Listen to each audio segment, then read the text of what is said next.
सोच्नुहोस् त एकपटक आकाशमा तीन-तीनवटा सहरहरू उडिरहेका छन् अनि त्यस्ता सहर जसलाई देवताहरूले समेत छुन सक्दैनन्।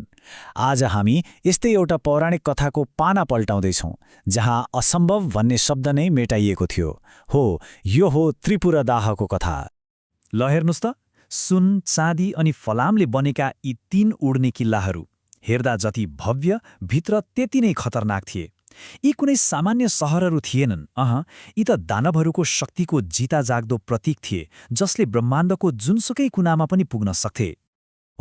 अब प्रश्न यही नै थियो, जसलाई नष्ट गर्नै नसकिने वरदान मिलेको छ त्यसलाई कसरी जित्ने त? यही असम्भव देखिने चुनौतीबाट हाम्रो कथाको वास्तविक रोमाञ्च सुरु हुन्छ। आखिर यो अटुट वरदानको रहस्य के थियो त? आउनुहोस् यसको जडसम्मै पुगौँ। कथा सुरु हुन्छ तीन दानव दाजुभाइको असीमित महत्वाकांक्षाबाट। यी हुन् ती तीन दाजुभाइ, तारकाक्ष, विद्युन्माली र मय। उनीहरूले अमर बन्ने इच्छाले सृष्टिकर्ता ब्रह्मालाई खुशी पार्नका लागि 1000 वर्षसम्म, सोच्नुस् त 1000 वर्षसम्म कठोरभन्दा कठोर तपस्या गरे। उनीहरूको सङ्कल्प साँच्चै अद्भुत थियो।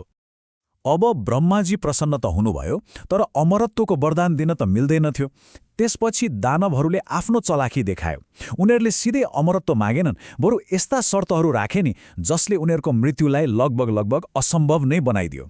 र ती शर्तहरू सुन्दैमा असम्भव लाग्ने खालका थिए।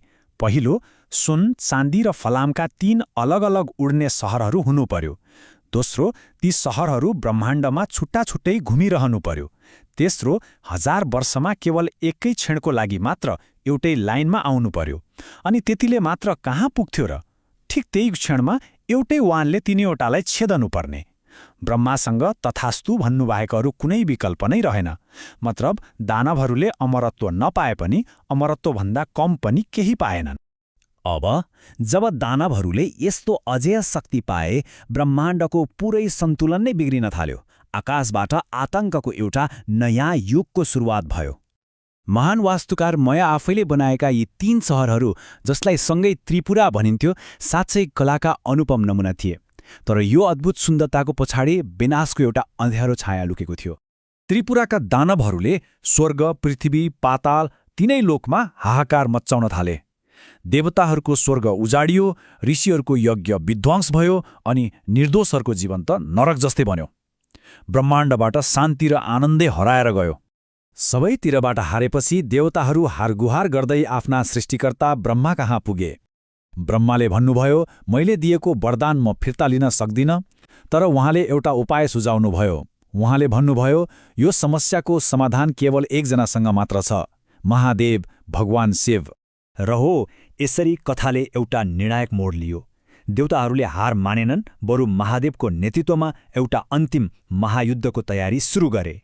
तर त्रिपुरालाई नष्ट गर्नु कुनै खेल थिएन। त्यसका लागि साधारण हतियारले त कामै गर्दैनथ्यो। एउटा यस्तो हतियार र रथ चाहियो जसमा पुरै ब्रह्माण्डको शक्ति समाहित होस्। यो कुनै सामान्य युद्ध थिएन, त्यसैले हतियार पनि असाधारणै चाहियो। पुरै ब्रह्माण्ड नै शिवको हतियार बन्यो। सोच्नुस् त, पृथ्वी स्वयं दिव्य रथ बनिन्। सूर्य र चन्द्रमा त्यसका पाङ्ग्राहरू बने। विशाल मेरु पर्वत धनुष बन्यो भने नागराज वासुकी त्यसको डोरी। र त्यो अन्तिम प्रहारका लागि स्वयं संरक्षक भगवान विष्णु नै अचूक वाण बन्नुभयो। अनि सृष्टिकर्ता ब्रह्माले रथ हाँक्ने जिम्मा लिनुभयो। यो केवल देवताहरूको युद्ध थिएन, यो त सम्पूर्ण सृष्टिको नै युद्ध थियो। एकछिन त्यो क्षणको कल्पना गरौँ त, जब महादेवले त्यो ब्रह्माण्डीय रथमा पाइला राख्नुभयो, सारा सृष्टि नै थरथर काँप्यो। यो कुनै साधारण युद्धको तयारी थिएन, यो त धर्म र अधर्म बीचको अन्तिम लडाईँको सुरुवात थियो। अब कथा आफ्नो चरमोत्कर्षमा पुग्दैछ। 1000औं वर्षको प्रतीक्षा, देवताहरूको आशा अनि दानवहरूको अहङ्कार, सबै कुरा अब एउटै क्षणमा निर्भर थियो। अन्ततः त्यो 1000 वर्षको लामो प्रतीक्षा सकियो। ब्रह्माण्डले आफ्नो सास रोक्यो र त्यो दुर्लभ खगोलीय संयोग जुर्यो। केवल एक पलका लागि ती 3 अजेय सहरहरू एउटै सिधा रेखामा आए। यही थियो त्यो क्षण। भगवान शिवले तुरुन्तै आफ्नो योग शक्ति प्रयोग गरेर तीव्र गतिमा घुमिरहेका ती सहरहरूलाई एकै क्षणको लागि स्थिर बनाइदिनुभयो। अनि उहाँले त्यो विष्णु रूपी वाणलाई आफ्नो धनुष्यमा चढाउनुभयो, लक्ष्य साध्नुभयो र छोडिदिनुभयो। त्यो एउटै वाणले असम्भवलाई सम्भव बनाइदियो।